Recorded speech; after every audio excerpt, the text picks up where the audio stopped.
নিজের সন্তান মাদ্রাসায় পড়তেছে, হিসাব করি নাস্তা কত, খাবার কত, রাতের খাবার কত পরে, এক পিস মাছ কত, ভাত কত, ডাল কত, হিসাব মিলাই।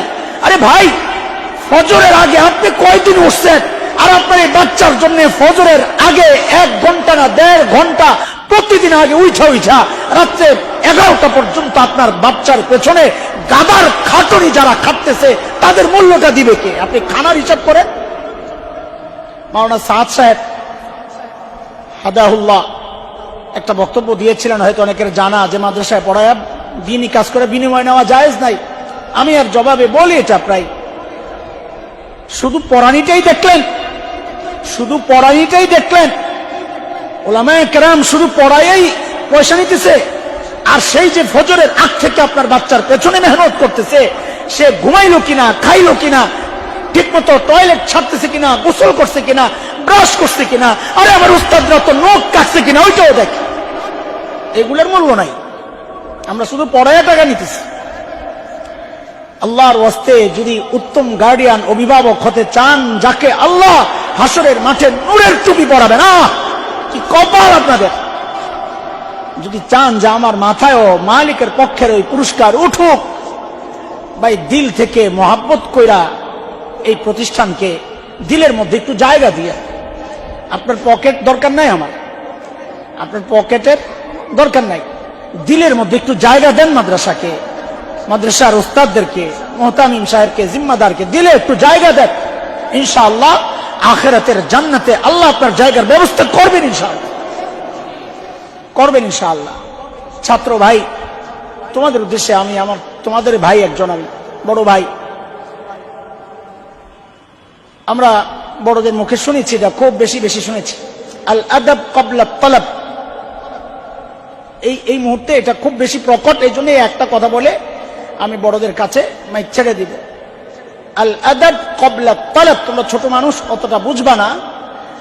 ইলম অর্জন করার আগে আমার আর তোমার প্রথম শর্ত হচ্ছে আদব। আদব উঠে গেছে, এখন আদব উঠে গেছে। গত 3 দিন আগে আমার মাদ্রাসায় ছুটি ছিল, ছাত্রদের উদ্দেশ্যে এই কথাটা বলেছি যে হায় কোন দিন গেল যে আমার উস্তাদ হযরতুল্লাহ আল্লাহ হাফেজ কারি আব্দুল হক দামাত বরকাতুহুল আলিয়া হযরত চিনে থাকবেন, হাজী সাহেব হুজুর হাফেজ তাজুল ইসলাম সাহেব হুজুর আরজাওয়াত মাদ্রাসা। তাকাইলে আমরা এতটা ভয় পাইছি যে একদিন আসরের নামাজের আগে হেফজখানা একটু ঢিলে ঢালা সময়টা হলো আসরের নামাজের আগে দিয়া। তো দুইজন পাশাপাশি বসে বসে কথা বলতেছি, মাদ্রাসার পাশ দিয়ে রাস্তা ছিল তখন আরজাওয়াদের হেফজখানায় 88 কথা বলতেছি। ওই রাস্তা থেকে জানালা দিয়ে হুজুর শুরু তাকাইছেন, আমি সাথে সাথে পেশাব করে দিছি, সাথে পেশাব করে দিছি। কি ভয় পাইছি ওস্তাদ। আর এখনো ওস্তাদের কি মহব্বত আর আজমত দিলের মধ্যে লালন করি। শ্রদ্ধার কোন জায়গায় যে আমাদের ওস্তাদদেরকে আমরা রাখি। আরে শুধু ওস্তাদদেরকে না, ওস্তাদদের মতো দেখতে দেখা যায় চেহারা, দাড়িগুলা ওস্তাদের মতো লাল হয়ে গেছে, বয়স ওস্তাদের মতো, তাদের সামনে তো নিজেদেরকে ঝুঁকায়া দিই। কারণ জানি ইলম, আল্লাহ তাআলা হাদিসে অনেক জায়গায় ইলমকে পানির সাথে তুলনা করা হয়েছে, পানির সাথে। কারণ কি, আমাদের বড়দের মুখ থেকে শুনেছি 2টা কারণ। এক হচ্ছে ভাষা পানি থেকে মানুষ উপকৃত হয় না, ওটার মধ্যে ময়লা থাকে, ময়লা। ঠিক ইলম যদি ভাষা হয়, তার থেকে মানুষ উপকৃত হয় না, ফিতনা হয়। আরেকটা হচ্ছে ইলম, পানি সবসময় ঢালের দিকে যায়, নিচুর দিকে যায়, এটা পানির গুণ, সবসময় ঢালের দিকে যায়। ঠিক ইলম তো আল্লাহ তাআলা তাকেই দিবেন যার মধ্যে বিনয় আছে, যে নিজেকে নত করে দেয়, ইলম তো তার কাছেই যায়।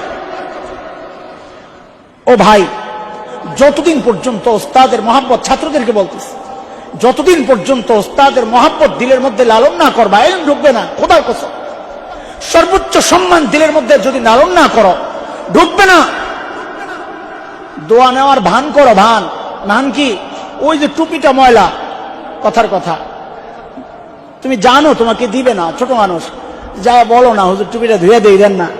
আহা, এই কথার যে কত দাম এখন বুঝবা না। আমাদের মতো যখন একটু বুড়া হইতে থাকবা আর দেখবা কিছু মনে নাই, তখন বুঝবা যে হায়, ওই ছাত্র জমানায় যদি ওস্তাদদের আর একটু খেদমত করতে পারতাম।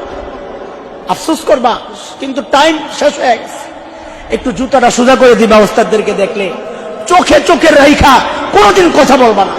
একটা ধমক দিলে এখন বাচ্চারা তাকায় তাকে চোখ বড় বড় করে। কসম, এলেম আসবে না।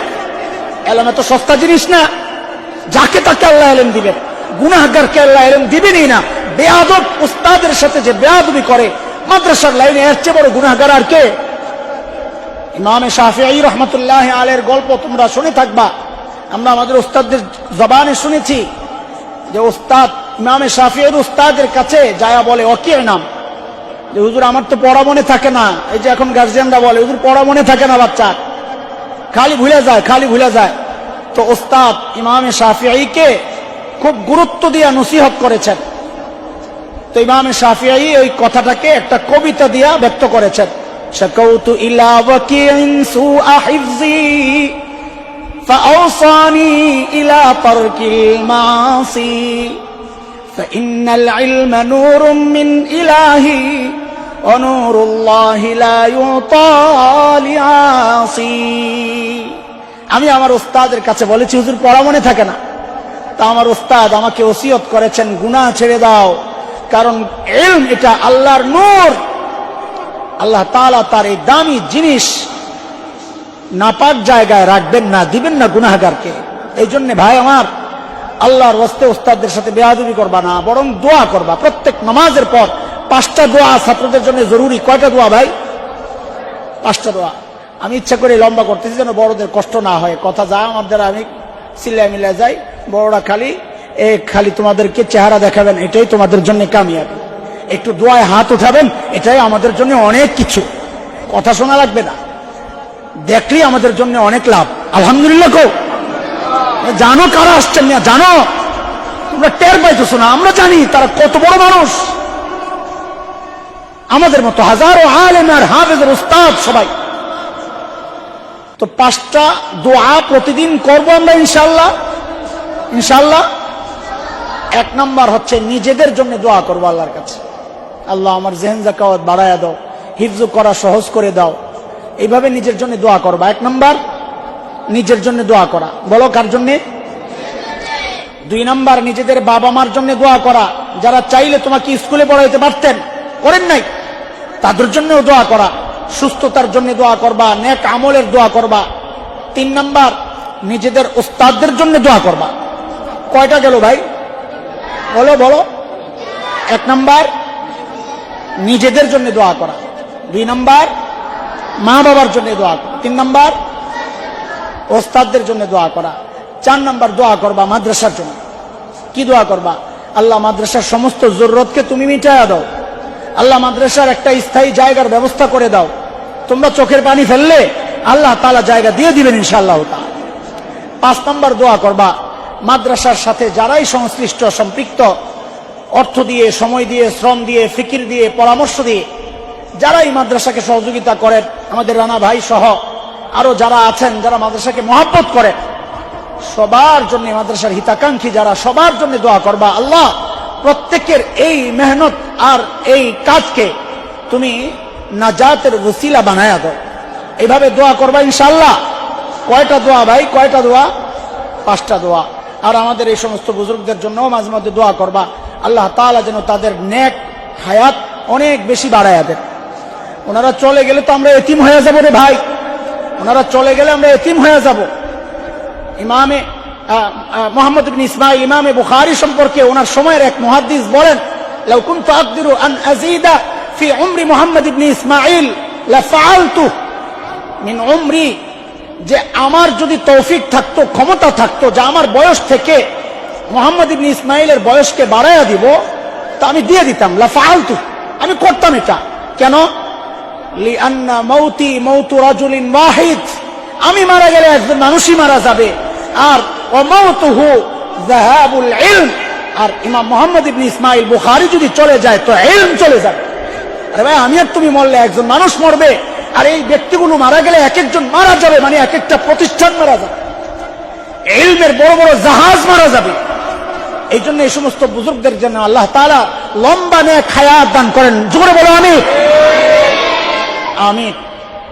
বেয়াদবি মাফ করে দেন হযরত, সবাই আমার উস্তাদ। আল্লাহ তাআলা যেন আমাকেও আপনাদের মতো কবুল করেন, আপনাদের পেছনে পেছনে চলার তৌফিক দান করেন। আমিন। ওয়া আখির দাওয়ানা আলহামদুলিল্লাহ।